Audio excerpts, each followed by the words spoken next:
नारायणं नमस्कृत्यं नरं चैव नरोत्तमं देवीं सरस्वतीं व्यासं ततो जयमुदीरयेत्।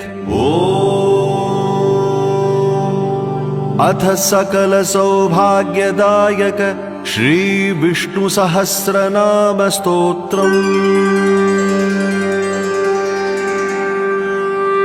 शुक्लांबरधरं विष्णुं शशिवर्णं चतुर्भुजं प्रसन्नवदनं ध्यायेत् सर्वविघ्नोपशान्तये।